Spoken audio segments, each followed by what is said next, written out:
ঐতিহাসিক কাম্বা গাঁও এখন টাংচা জনগোষ্ঠী অধ্যুষিত গাঁও।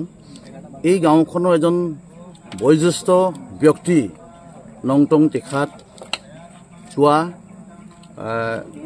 যোৱাকালি প্ৰায় ২:৩০ বজাত তেখেতে ৭১ বছৰ বয়সত তেখেতৰ বাসগৃহত শেষ নিশ্বাস ত্যাগ কৰে। তেখেত আজি ৮ বছৰ ধৰি এজন পেৰালাইচিছ হিচাপে তেওঁ ভুগি আছিল আৰু তেখেত সামাজিকভাৱে এগৰাকী খুব ধৰ্মীয় নিষ্ঠা ব্যক্তি আছিল আৰু তেখেতে এই মাৰ্ঘেৰিটা অঞ্চলটোত বা ইয়াৰ বিভিন্ন গাঁওবিলাকত বৌদ্ধ ধৰ্মৰ যি আদৰ্শ নীতি পৰম্পৰা এইবিলাক জীয়াই ৰাখি শান্তি সম্প্ৰীতি বজাই ৰাখিব চেষ্টা কৰিছিল। তেখেতৰ লগত বিভিন্ন এইটো অঞ্চলৰ জাতি জনগোষ্ঠী ধৰ্ম নিৰ্বিশেষে সকলোৰ লগত এটা সুসম্পৰ্ক আছিল আৰু বিশেষকৈ তেখেতৰ পৰিয়াল অৰুণাচলৰ কবিন গাঁও মুংকাম ইত্যাদি তেখেতৰ বাই ভনীবিলাক বিয়া হৈছে।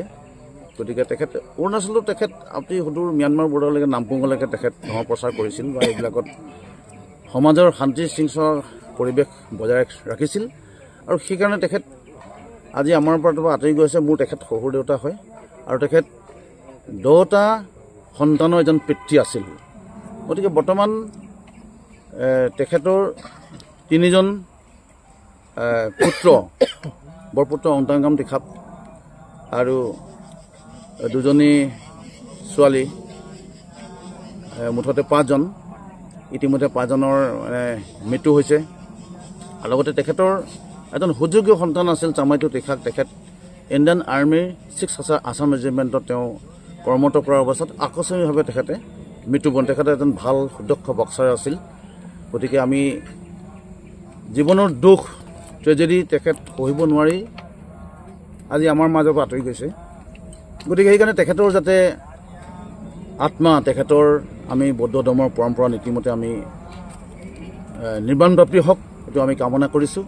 আৰু অহা 10 আৰু 11 তাৰিখে যিহেতু 7 দিনীয়া আমাৰ যিটো ৰাজহুৱা শ্ৰাদ্ধ হ'ব, এই শ্ৰীনিজাত আমি সকলো জাতি বৰ্ণ ধৰ্ম নিৰ্বিশেষে সকলোকে অংশগ্ৰহণ কৰিবলৈ তেখেতৰ যাতে আত্মাই শান্তি পায়। গতিকে এইখিনি আমি কামনা কৰি আজি সংবাদ মাধ্যমৰ যোগেদি আহ্বান জনাইছোঁ। ধন্যবাদ। যিকোনো খবৰৰ বাবে যোগাযোগ কৰক 7099017330 লগতে 7099017110 নম্বৰত।